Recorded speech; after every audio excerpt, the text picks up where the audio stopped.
I'm Dalton, 28, working as a financial analyst at Mitchell & Reed in downtown Chicago. I was on my lunch break skimming through client emails when my phone buzzed with a notification. The message from my father read, "We've chosen to sever all contact. Stay away from us forever." Below it, a small heart icon showed my sister Melissa had liked the text. My fingers trembled as I typed my response. "I'll remove my name from every loan tomorrow." By midnight, the family chat had exploded into a storm of capitalized yelling. Before I continue this story, let me know where you're watching from in the comments, and if this resonates with you, please hit that like button and subscribe for more real-life stories. I grew up in Oakwood Heights, a middle-class suburb about 30 minutes outside of Chicago. Our house was a modest two-story colonial, with faded blue shutters and a perpetually unfinished deck. My father, Richard, started building the summer I turned 10. He worked in construction management, overseeing residential developments, and brought that same demanding oversight home with him every night. My father ruled our household with an iron grip disguised as tough love. Every achievement was met with a dismissive nod and comments like, "That's expected, not exceptional." Every failure was dissected at the dinner table, served as a cold side dish alongside whatever my mother Eleanor had prepared. She was the perfect complement to his authoritarian style, passive-aggressive expert at weaponizing silence, and always backing up my father's harshest critiques with a soft, part calm, "Your father just wants what's best for you, Dalton." Then there was my sister Melissa, 3 years younger, and perpetually positioned as the golden child. While I struggled to meet impossible expectations, Melissa seemed to effortlessly receive praise for even her most basic accomplishments. When I brought home straight, as it was met with, "Well, that's your job as a student." When Melissa got a B+, there were celebrations and ice cream. The disparity wasn't subtle. Financial struggles were a constant undercurrent in our home. My father's paycheck stretched thin between mortgage payments, my mother's part-time retail job barely covered groceries, and there was never enough left for extras like new clothes or school trips. By 16, I was working after school at a local hardware store, turning over most of my paycheck to help with family expenses. I didn't question it then. That's what family did right. High school became my battlefield for parental approval. I joined every academic club, played varsity baseball even though I hated it, maintained a 4.0 GPA, and still heard Princeton rejected you because you didn't push yourself enough when the college letters came. Getting accepted to Northwestern with a partial scholarship felt like my first real victory. It meant freedom, 18 miles of physical distance from my family home that somehow felt like 18,000. Those 4 years were transformative. I made real friends who valued me for my personality, not my achievements. I explored interests my father had deemed impractical. I learned what it felt like to breathe without someone measuring the oxygen content of each exhale. Then reality struck in the form of $63,000 in student debt and a recession-impacted job market. Moving back home after graduation was one of the hardest decisions I'd ever made. What was supposed to be just 3 months turned into 2 years of stifled independence, renewed criticism, and increasingly uncomfortable financial entanglements. "Dalton, since you're living here rent-free, co-signing Melissa's car loan is the least you can do." This became the first of many financial hooks my family embedded in me. My credit score was excellent. I'd been obsessive about building it during college, knowing it was my ticket to eventual independence. Soon my name was on a home equity loan for renovations, a personal loan for my father's back surgery that insurance wouldn't fully cover, and as guarantor on the apartment Melissa moved into after dropping out of community college. When I finally landed my position at Mitchell & Reed 3 years ago, I thought things would change. I found an apartment, established boundaries around my time. "No, I can't come over at 11 p.m. to fix your computer," and started saying no to new financial requests.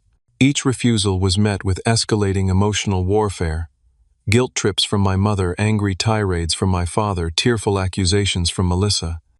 My recent promotion to senior analyst came with a significant salary increase.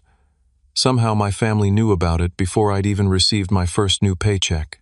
The requests started immediately. Money for Melissa's latest entrepreneurial venture, selling customized phone cases. A loan for my parents' 25th anniversary vacation, co-signing yet another refinance on their perpetually underwater mortgage. For the first time, I said no to everything. The temperature in our already frosty relationship dropped to sub-zero. The cracks in our family facade started widening last Thanksgiving.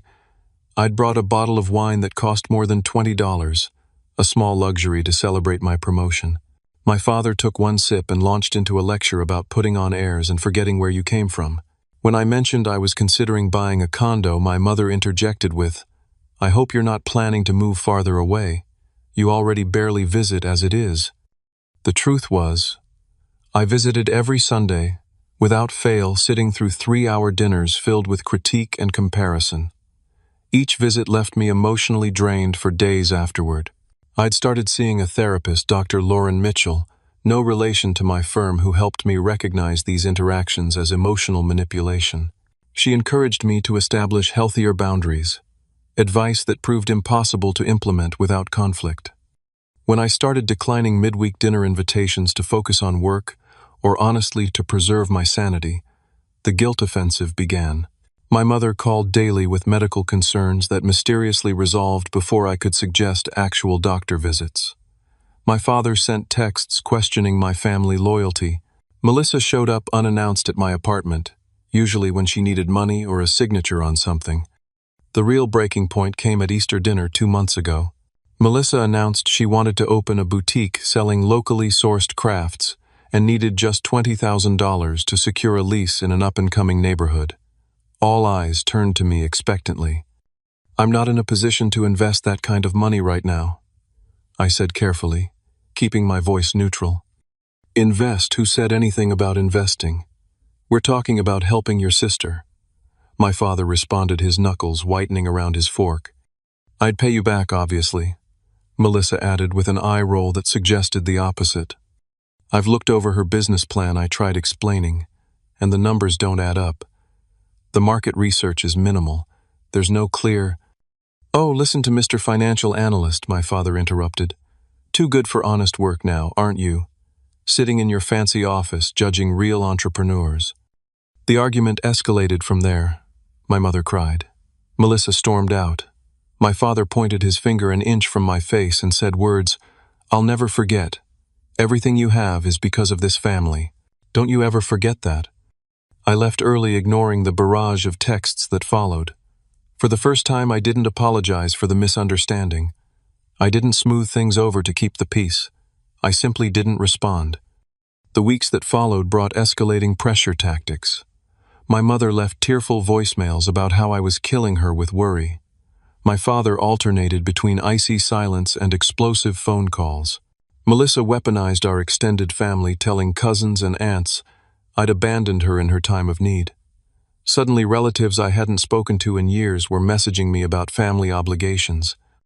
Meanwhile, I discovered my parents had attempted to use my information to secure a personal loan without my knowledge. The bank called to verify details on an application I'd never submitted. When confronted, my mother dismissed it as a misunderstanding, and my father accused me of making mountains out of molehills. I consulted with a lawyer friend about protecting my identity and financial information. He advised me to check my credit report regularly and place fraud alerts with the major bureaus. When my family discovered I'd frozen my credit, preventing any new loans from being taken out in my name, the temperature dropped even further. Each Sunday dinner became more strained than the last. Conversation was superficial when not outright hostile. My father made pointed comments about ungrateful children, while my mother sighed dramatically and refilled wine glasses. Melissa bounced between ignoring me completely and making passive-aggressive comments about friends whose supportive brothers had helped them achieve their dreams. I stopped sharing details about my life or work. Each disclosure had become ammunition to be used against me later. When I mentioned a potential work trip to New York, my father immediately asked if I'd be expense accounting it so I could throw some money the family's way. When I talked about a colleague's wedding I'd attended, my mother interrogated me about why I never brought nice girls home anymore, conveniently forgetting how she'd treated my college girlfriend. The Sunday before the text, I'd declined dinner altogether, citing a work project that needed urgent attention. In reality, I was emotionally exhausted and needed one weekend to recover. The barrage of messages that followed ranged from guilt-inducing dad, made your favorite roast for nothing, to outright accusatory. You clearly think you're too good for this family now. I didn't know it then, but I was on the precipice of the biggest family explosion of my life. Tuesday started like any other workday. My alarm went off at 6:15. I hit the gym in my building for a quick 30-minute workout, showered, and grabbed my usual coffee and bagel from the corner deli. The morning commute on the L train was crowded but uneventful. I reviewed presentation notes on my tablet, mentally preparing for a client meeting that afternoon with Westbrook Investments, a potential $2 million account our firm had been courting for months. The morning flew by, in a flurry of spreadsheets, projection models, and conference calls. By noon, I was feeling confident about the Westbrook presentation. I decided to use my lunch break to catch up on emails and fine-tune some details. The office cafeteria was relatively quiet, with most colleagues either out for lunch meetings or eating at their desks. I was halfway through a turkey sandwich, eyes on my laptop screen, when my phone buzzed with a text notification. Assuming it was my colleague James checking in about the presentation, I glanced down casually. The name Dad appeared on my screen, sending an involuntary tensing through my shoulders, a Pavlovian response to years of criticism. We've chosen to sever all contact. Stay away from us forever. I blinked, certain I'd misread. I put down my sandwich and picked up the phone, reading the message again and again. My brain struggled to process the words on the screen. Below the message, I noticed the small heart reaction. Melissa had liked the text. The cafeteria continued its normal hum of conversation around me, but everything seemed suddenly distant, as though I was underwater. My hands grew clammy, heart hammering against my ribs. A cold sweat broke out across my forehead as I stared at those 11 words that somehow erased 28 years of family history. No context, no explanation. Just a unilateral decision delivered via text message during my lunch break on an otherwise ordinary Tuesday. In that moment of shock, my financial analyst brain took over, calculating the practical implications before my emotions could fully engage. Every loan, every financial entanglement, every legally binding document with my name next to theirs flashed through my mind. Without conscious thought, my fingers typed, "I'll remove my name from every loan tomorrow." I pressed send and immediately felt a wave of nausea. I closed my eyes, trying to regulate my breathing as Dr. Mitchell had taught me. In 4 counts. Hold 7 counts. Out 8 counts. By the time I opened my eyes, my phone was lighting up with notifications. My father, you, ungrateful piece of garbage, after everything we've done for you. My mother, Dalton, how could you say such a horrible thing to your father? You know his blood pressure. Melissa, wow, showing your true colors finally. The messages kept coming, each more vitriolic than the last. Threats, guilt, accusations, the family communication playbook deployed at maximum intensity. The dissonance was staggering. They had just told me to stay away forever, but my threat to disentangle financially had somehow crossed an unforgivable line. Dalton, we're up in 5. I looked up to see James standing beside my table, presentation materials in hand, brow furrowed with concern. You okay? You look like you've seen a ghost. Yeah, I'm fine, I lied, quickly gathering my things. Just some family stuff. Nothing important. Somehow I made it through the Westbrook presentation on autopilot. Years of preparation and professionalism carried me through the slides, the questions, the handshakes. Inside, I was unraveling my phone, vibrating continuously in my pocket with the ongoing family meltdown.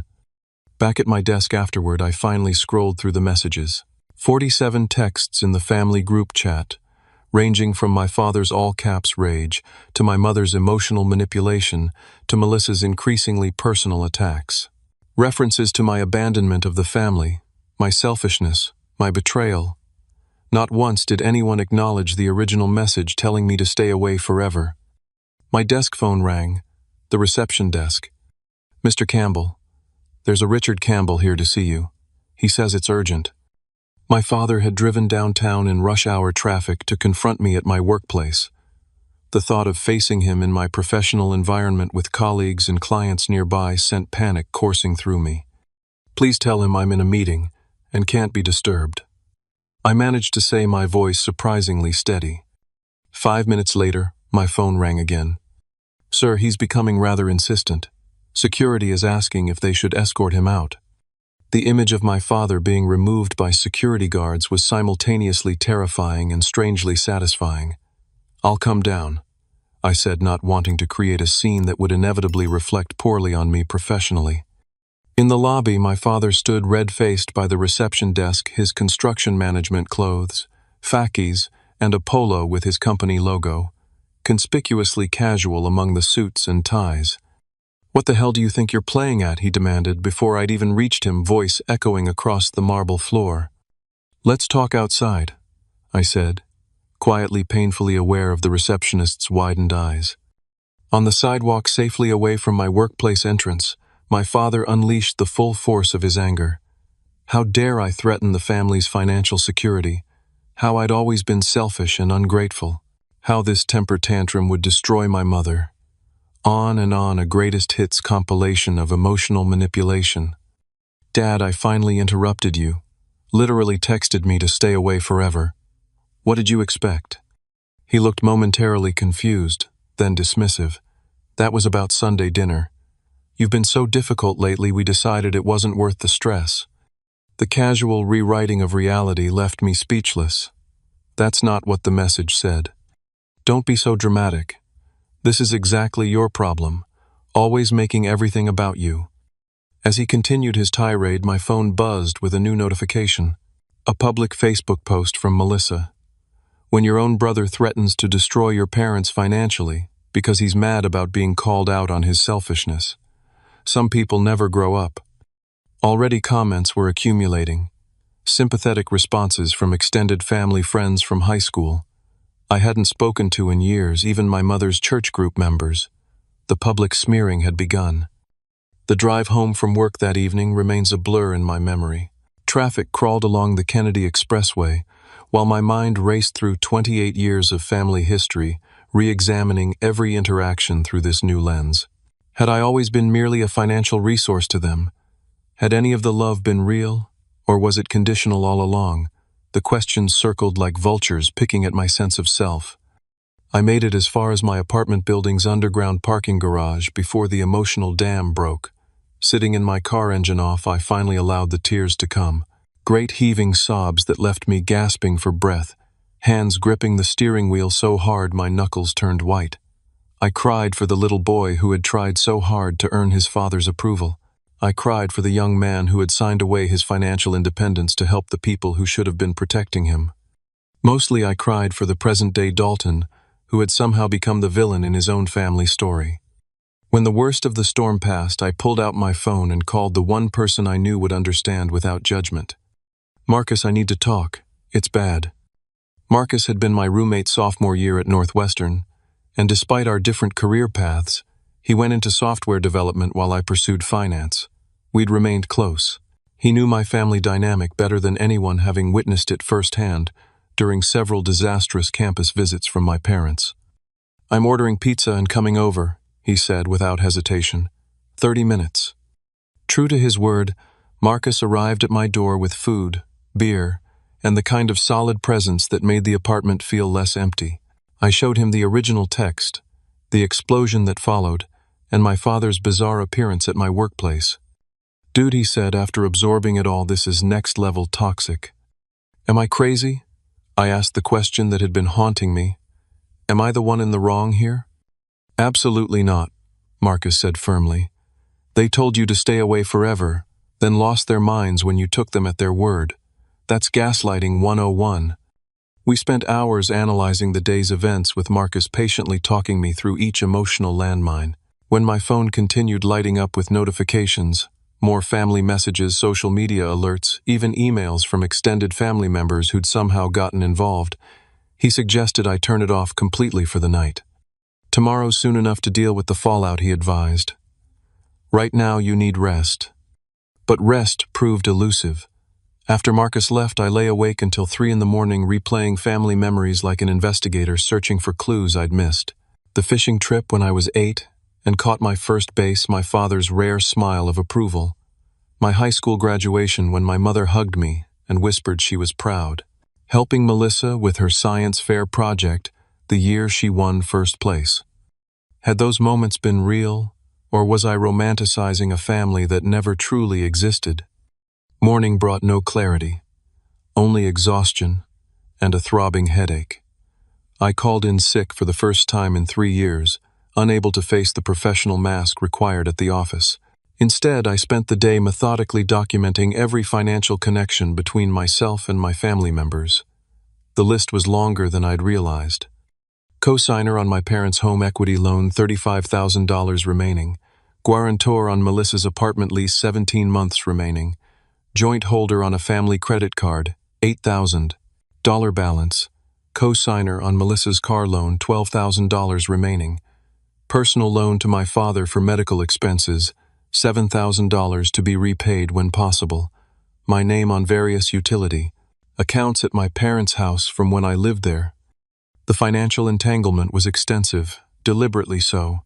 I realized with growing clarity that each obligation had been presented as temporary as helping family in need, but collectively they formed golden handcuffs keeping me bound to my family's control. My phone, which I'd finally turned back on, continued its steady stream of notifications.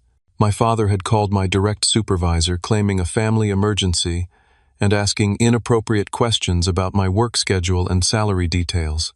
My mother had left 7 voicemails, each more tearful than the last, about how I was killing her with worry. Melissa's social media campaign had expanded to Instagram, where she posted a childhood photo of us with a long caption about family betrayal that generated dozens of sympathetic comments. Most disturbing were the messages from extended family and family friends, people who had only heard one carefully curated version of events. My father's brother sent a particularly scathing email about my responsibility to honor thy father and mother. My mother's best friend from church called to talk some sense into me. Even my former high school baseball coach texted to express disappointment in the man I'd become. The isolation was crushing. My version of events, the years of financial manipulation, the original text telling me to stay away, was being systematically erased from the narrative. In its place, a story about an ungrateful son threatening elderly parents over a minor disagreement was being constructed and broadcast to everyone who might listen. By evening, my emotional exhaustion had transformed into something else, a cold, clear anger that felt strangely steadying. For the first time, I saw with perfect clarity the patterns that had defined my family relationships for decades: the love bombing followed by criticism, the financial hooks disguised as help, the public image maintenance at all costs. Dr. Mitchell had often talked about rock bottom being the foundation upon which new structures could be built. Sitting alone in my apartment, surrounded by financial documents and unanswered messages, I realized I had reached that foundation. There was nowhere to go but up. The knock came at 7:15 on Saturday morning, 3 sharp raps that echoed through my quiet apartment like gunshots.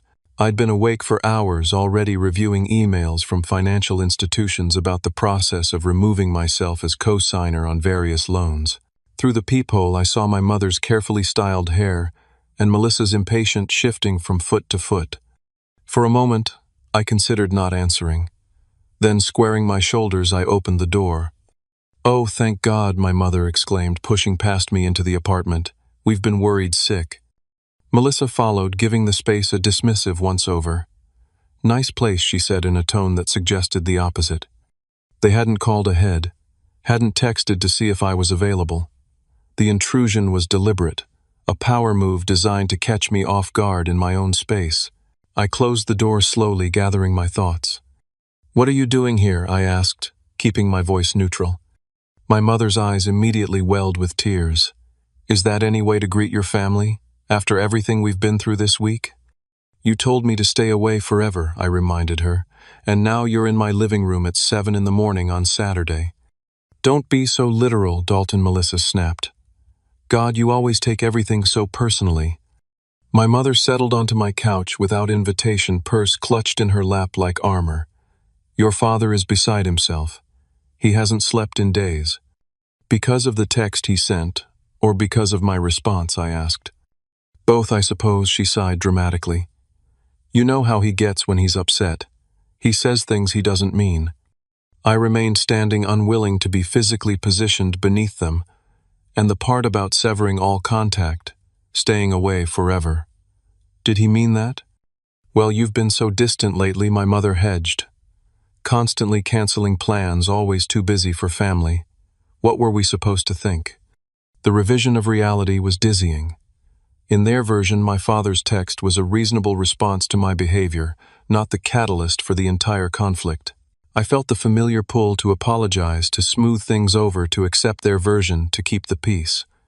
The words nearly formed on my tongue before I caught myself. "Why are you really here?" I asked instead. Melissa exchanged a glance with my mother. "We need to discuss the loans," she said bluntly. And there it was, the real purpose behind the early morning ambush. Not concern for my well-being, not a desire to repair family bonds, but panic over finances. "I've started the process to remove myself as co-signer," I confirmed. "The banks have been very helpful." My mother's hand flew to her chest. "You can't be serious. After all we've done for you." "What exactly have you done for me?" The question came out before I could censor it, the first time I'd ever directly challenged the family narrative of parental sacrifice. "We raised you," my mother exclaimed, genuinely shocked. "We put a roof over your head. We fed and clothed you." "That's the legal minimum required of parents," I pointed out, "not some extraordinary gift." Melissa's face flushed with anger. "You've always been the spoiled one, always got the best of everything while I had to make do with second-hand." The alternate reality they inhabited never ceased to amaze me. "I worked through high school to pay for my own clothes," I reminded her. "You got a car for your 16th birthday. I took the bus until college." "Here we go again." Melissa rolled her eyes. Poor Dalton, always the victim. My phone rang. My father's distinctive ringtone. My mother snatched it up before I could react, answering and putting it on speaker. "Richard, we're here with him now," she said. Put that ungrateful son of a bitch on. My father's voice filled the apartment, strained with barely contained rage. "You're on speaker, Dad," I said evenly. "What the hell do you think you're doing?" he demanded. "The bank called me yesterday about removing your name from our home equity loan." "I'm doing exactly what I said I would do," I replied. "Removing my name from every loan." "You'll destroy this family," he shouted. "Is that what you want?" The irony was almost laughable. "You literally told me I'm not part of this family anymore. Remember, stay away forever," were your exact words. "That was different," he blustered. "I was upset about you missing Sunday dinner." "For the third time, that's not what you said," I insisted. "And if removing my name from loans I never should have been on in the first place destroys the family, maybe the family was built on a pretty shaky foundation." My mother began to sob. The theatrical, attention-commanding cries I'd witnessed my entire life when discussions weren't going her way. Melissa put an arm around her shoulders, glaring at me as though I'd physically struck her. "Your mother is having heart palpitations because of you," my father's voice accused. "Are you happy now?" It was the same script they'd run my entire life. Express displeasure, attack when challenged, then position themselves as victims when held accountable. For the first time I could see the manipulation for what it was. "Mom, if you're having chest pain, I'm happy to call an ambulance," I said calmly. Her sobs immediately moderated. No, I'll be fine," she sniffed. "I just need my son back." "I never left," I pointed out. "You told me to stay away." "We didn't mean it literally," Melissa exploded. "God, why are you being such a jerk about this?" "Tell him about the business loan," my father interjected. Melissa shot a warning look at the phone. "Dad, not now." "Tell him," my father insisted. "He's already screwing us over, might as well put all the cards on the table." My mother straightened, dabbing at perfectly dry eyes. "We've been approved for a business loan for Melissa's boutique," she explained, voice suddenly businesslike. "But we need one more co-signer with excellent credit." The pieces clicked into place with nauseating clarity. The text wasn't about Sunday dinner or family disagreements at all. It had been a calculated attempt to punish me for refusing the previous loan request, a guilt trip designed to bring me back in line. When I'd responded by threatening their financial security, instead panic had set in. "No," I said simply. "You haven't even heard the terms," my mother protested. It's very favorable, and Melissa's business plan, the same business plan I already reviewed and found fundamentally flawed, I interrupted. With no market research, unrealistic revenue projections, and no contingency planning, there's been some adjustments, Melissa said vaguely. Let me guess. The loan amount has increased. Their silence confirmed my suspicion. How much? I pressed. 50,000, my father finally answered. The location we want has higher potential. The number hit me like a physical blow. They had come to my apartment expecting me to co-sign for $50,000 after telling me to stay away forever days earlier. The audacity was breathtaking. This is why you're here, I said, the realization settling cold and heavy in my stomach. Not because you care about our relationship, not because you want reconciliation. You need my signature on a loan document. Family helps family, my mother insisted. That's what we do. Except when family sets boundaries, apparently. Then they get told to stay away forever. You're twisting everything, Melissa shouted, standing up. You've always been so selfish, Dalton. Always thinking about yourself first. If I'd been thinking about myself first, I never would have co-signed any of these loans to begin with, I replied. My father's voice cut through the tension. Listen to me very carefully. If you go through with removing your name from our loans, you will destroy your mother's credit rating, force your sister out of her apartment, and possibly cause us to lose our home. Is that what you want on your conscience? The question was designed to trigger maximum guilt, another familiar tactic. But something had shifted inside me. The fog of obligation and emotional manipulation had lifted. What I want, I said clearly, is to be treated with basic respect. What I want is acknowledgement that I'm an adult who can make my own financial decisions. What I want is a family who values me for who I am, not what I can provide financially. So dramatic, Melissa scoffed. Always have to make everything about your feelings. Yes, I agreed, surprising her. My feelings do matter. So does my financial security. Your security, my father exploded. What about our security? After everything we've sacrificed for you? Name one thing, I challenged. Name one significant sacrifice you've made for my benefit that wasn't legally required of you as parents. The silence stretched, broken only by my mother's renewed theatrical sniffling. That's what I thought, I said quietly. My mother rose from the couch, gathering her purse with trembling hands. I don't even recognize you anymore, she whispered. My son would never treat his family this way. Your son grew up, I replied, and realized he deserves better than emotional blackmail disguised as family love. You have 24 hours to change your mind, my father's voice declared from the phone. After that, don't expect any forgiveness when you come crawling back. I won't be crawling anywhere, I said, opening my apartment door. And I won't be changing my mind. Melissa stormed past me, pausing in the hallway to deliver a final blow. I'm going to make sure everyone knows what you've done. Everyone. My mother followed more slowly, playing the wounded matriarch to the end. When you're all alone with no one who loves you, remember this was your choice. As they disappeared down the hallway, my father still raging tinny and small through the phone's speaker, I felt a curious lightness. I ended the call mid-tirade and closed my door, leaning against it in the sudden silence of my apartment. For the first time in my adult life, I had chosen myself over family obligation and survived. The world hadn't ended. I hadn't disintegrated from guilt. Instead, I felt something unfamiliar, taking root in my chest, the solid foundation of self-respect. Monday morning, I walked into Grayson Financial Advisors with a folder of documents and a determination I'd never felt before. Catherine Grayson, a no-nonsense certified financial planner with 20 years of experience, had come highly recommended by a colleague. So she said, after reviewing my situation, you want to disentangle yourself from approximately $72,000 in loans and financial obligations that aren't yours. Correct. Hearing the total sum spoken aloud made my stomach clench, but I nodded. Yes, as quickly and cleanly as possible. Catherine didn't ask for the emotional backstory for which I was grateful.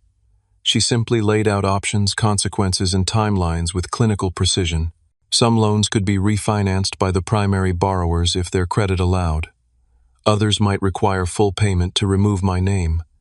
Utility accounts were straightforward to transfer. The apartment lease would be trickier but not impossible. This won't be painless, she warned, but it's entirely doable. I've seen far worse financial entanglements. From Catherine's office, I went directly to meet with Robert Halsey, an attorney specializing in family law and financial issues. Where Catherine had been all business, Robert's approach was more personable, encouraging me to share the context behind my decision. Financial abuse within families is far more common than people realize, he told me after I'd outlined the situation, especially when it's disguised as helping or obligation. Robert drafted formal letters to each financial institution, recommended additional credit monitoring services, and suggested documenting all communication with my family moving forward. If things escalate, he cautioned, you'll want a clear record of events. The practical actions felt empowering after days of emotional turmoil. Each signature, each email sent, each account modification was a small reclamation of my independence. By Wednesday, the process was fully in motion. My name had been removed from the utility accounts immediately. The credit card company had frozen the joint account and issued formal notification to all parties. The banks had initiated reviews of the loan cosigner removal requests. My father's response was as swift as it was predictable. The threatening voicemail came Wednesday night. You have no idea what you've started. I built you, and I can destroy you just as easily. Your job, your reputation, everything you think is yours. It can all disappear overnight. Following Robert's advice, I saved the message without responding and documented it in the growing file of family communications. The next morning, I contacted my building's management company to request security camera installation at my apartment door, an expense that seemed justified when I found my car keyed in the parking garage that evening. The word "traitor" scratched deeply across the driver's side door. The police officer who took the report was sympathetically professional. Family disputes can get ugly, he observed, taking photos of the damage. You might want to consider a restraining order if this escalates.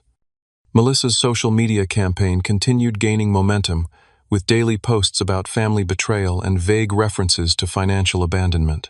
She never named me directly, careful enough to avoid potential defamation, but shared enough childhood photos and thinly veiled references that anyone who knew us understood exactly who she meant.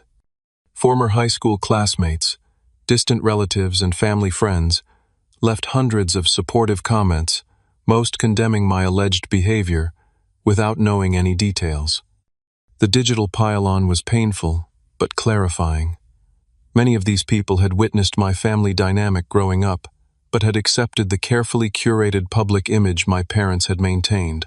None had ever seen the controlling behavior behind closed doors, the financial manipulation disguised as generosity, the constant emotional blackmail. Their willingness to condemn me without facts spoke volumes about the effectiveness of my family's image management. What surprised me most was the support that emerged from unexpected quarters. My direct supervisor at Mitchell & Reed called me into his office Thursday afternoon, and I braced for professional fallout from my father's calls. Dalton, he said gravely, I want you to know that we value your work here. Whatever's happening in your personal life, it won't affect your position with us. Relief flooded through me. Thank you. I appreciate that more than you know. Family stuff can be complicated. He continued, looking uncomfortable but determined. My own father was challenging. If you need to take some personal days, just let me know. That brief acknowledgement of understanding meant more than any elaborate expression of support could have. Other small kindnesses followed. James and other colleagues formed a protective buffer during lunch breaks. The building security team began escorting me to my car each evening. My neighbor, a retired teacher named Judith, who I'd barely spoken to before, left a homemade lasagna at my door with a note saying simply, "Tough times require good food." Most surprisingly, my father's sister, Aunt Patricia, reached out via email. We'd lost touch years ago after she'd had her own falling out with my father. Her message was simple but powerful. Dalton, I heard through the family grapevine about what's happening. I've been there. Call me if you want to talk to someone who understands exactly what you're going through. Our subsequent phone conversation lasted 3 hours, filling in family history gaps I'd never known. How my father had financially manipulated their parents before their deaths. How he'd tried the same tactics with Patricia until she'd cut ties completely 15 years ago. The patterns extended further back than I'd realized, generational cycles of control, disguised as family obligation. The guilt fades, she assured me. The freedom is worth it. As the financial separation progressed, I began seeing Dr. Mitchell twice weekly to navigate the emotional aftermath. She introduced me to resources about family estrangement, support groups for adult children of emotionally manipulative parents, and techniques for processing the complex grief of losing family relationships while the family members were still living. "You're mourning the family you thought you had," she explained, "and the family you wished you had. That's a complicated grief many people never fully understand." Marcus remained a steadfast presence, checking in daily and providing normal social interaction when everything else felt chaotic. He also introduced me to his friend Audrey, whose own experience with family estrangement gave her a unique understanding of my situation. "The first 6 months are the hardest," she told me over coffee. "You question everything. Your memories, your judgment, whether you're the crazy one. Then one day you wake up and realize you're breathing easier. The knot in your stomach is a little looser. You laugh at something and don't immediately feel guilty for experiencing joy." Her words offered a glimpse of a possible future I desperately needed to believe in. 4 weeks after my father's initial text, I received formal notification that my name had been successfully removed from all joint accounts and loans. My parents had been forced to refinance their home equity loan at a higher interest rate. Melissa had found a roommate to take over her apartment lease and had moved back in with our parents. The family credit card had been closed entirely. The practical disentanglement was complete, but the emotional aftermath continued. My mother still left voicemails cycling between guilt-inducing pleas and vicious accusations. My father's threats had evolved into ominous silence. Melissa's social media campaign had expanded to include a family healing fundraiser for her boutique dreams, effectively monetizing the conflict. Through it all, I maintained the boundaries Dr. Mitchell and I had established. No direct engagement, documentation of all communication, focus on building new connections rather than repairing broken ones. Each day brought small victories in reclaiming my sense of self separate from my family's expectations and definitions. Healing isn't linear. Dr. Mitchell reminded me during a particularly difficult session after I'd received a holiday card from my mother containing nothing but family photos with my image cut out. "There will be setbacks and difficult days. The important thing is the overall trajectory." And slowly, almost imperceptibly at first, that trajectory began pointing upward. 6 months after receiving that text from my father, I stood in the empty living room of my new apartment, 15 miles from my old place, and in a neighborhood my family had never visited. Sunlight streamed through wide windows, illuminating freshly painted walls and the few pieces of furniture I'd kept from my previous life. Everything else, from the kitchen utensils to the bedding, was new, carefully chosen to reflect my preferences rather than whatever had been on sale or handed down from family members. The physical relocation was the final step in a transformation that had begun with that fateful text message. My life had been completely restructured, from my living space to my daily routines to my understanding of what family truly meant. Professionally, the past 6 months had brought unexpected growth. Without the constant drain of family drama, my focus and creativity at work had sharpened considerably. The Westbrook account had been secured, followed by 3 other major clients. 2 months ago, I'd been promoted to team leader with a significant salary increase and greater responsibilities. "Your confidence has completely transformed," my supervisor commented during my performance review. "Whatever personal challenges you were working through clearly led to professional growth." He couldn't know how accurate that assessment was. The skills I developed in setting boundaries, communicating clearly, and standing firm in my convictions had translated directly into leadership capabilities I hadn't known I possessed. My personal growth had been equally profound. The panic attacks that once characterized Sunday evenings, anticipation of family dinner, had disappeared. The constant background anxiety, like static on a radio station I couldn't turn off, had gradually faded to silence. In its place grew a calm self-assurance I'd never experienced before. My phone still occasionally lit up with family contact attempts. My mother had settled into a pattern of monthly, emotionally manipulative emails, each one constructed to maximize guilt while maintaining her role as the wounded matriarch. My father hadn't contacted me directly since the last threatening voicemail 4 months ago, though I'd heard through Aunt Patricia that he periodically announced to extended family his intention to never speak to his ungrateful son again.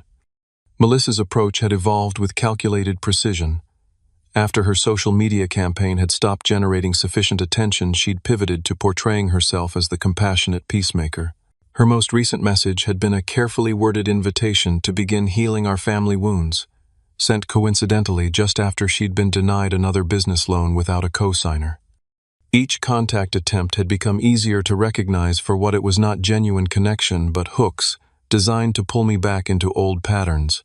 I maintained my policy of non-engagement, documenting each communication in a folder that grew thinner with each passing month. Meanwhile, my actual support network had flourished. Weekly dinners with Marcus had become a tradition, often including his boyfriend Tyler and a rotating group of friends. Audrey and I had developed a close friendship built on shared experience and mutual understanding. My relationship with Aunt Patricia had deepened, filling in missing pieces of family history while creating new traditions untainted by manipulation. Most importantly, I'd begun building what Dr. Mitchell called a chosen family, connections based on mutual respect and genuine care rather than biological obligation or financial entanglement. These relationships operated by entirely different rules than my family of origin had taught me. Disagreements could occur without threats of abandonment. Boundaries were respected rather than attacked. Love was expressed through actions, not just convenient words. My therapy sessions with Dr. Mitchell had decreased to bi-weekly, focusing less on crisis management and more on long-term healing. In our most recent session, she'd asked a question that gave me pause. If your family contacted you tomorrow with genuine acknowledgement and apology, what would you want from the relationship moving forward? The question had sent me deep into reflection. 6 months ago, I would have desperately wanted reconciliation at almost any cost. Now I recognized that genuine change would require something my family seemed fundamentally incapable of providing: accountability. I'd need acknowledgement of the manipulation I told her, not just apology for specific incidents, but recognition of the patterns. And I'd need completely different boundaries: financial separation, respect for my autonomy, no more emotional blackmail.